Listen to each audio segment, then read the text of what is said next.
Right, and we talked about, in our earlier discussions about like almost a collapse of the society when these fundamental services are not available, causing some real destruction like we've seen with Sandy and Katrina and so forth. But we have a long way to go. I mean, so in this one, the glass is more half empty from my perspective. I mean, you work in an international organization.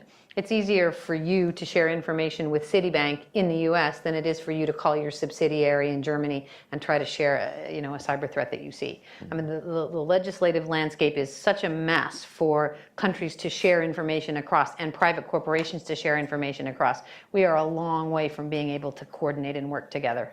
Way further than we are from a physical perspective, and we're struggling with that in some of these countries.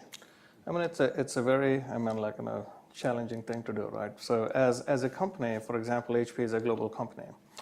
So part of, if you look at the new defense acquisition regulations or, the new executive order, and it requires companies like HP to disclose, if there is a breach, right? If we have a breach on our corporate systems, we're supposed to disclose that. The question starts to become now, if I disclose information to the U.S. government, how will my, European Union, country governments, view it? What about, our partners in Asia Pacific? Will they want to continue to do business with HP if we are disclosing information on breaches to the U.S. government? So but at the same time, we have an obligation to do so. That's what gets our lawyers all, wrapped around the axle. The debates go on and on. How can we disclose? What can we share?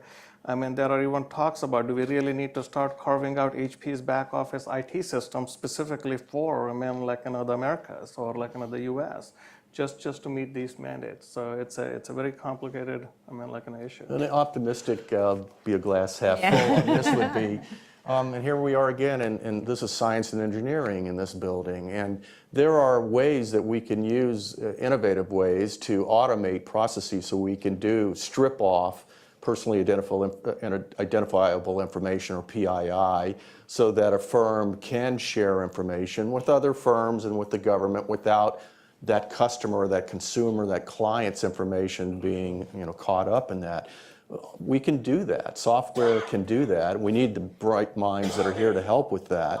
And then the other thing is the information sharing. Trust means that if I give you something, you give me something back. We do that so many times, we realize, hey, we didn't hurt each other.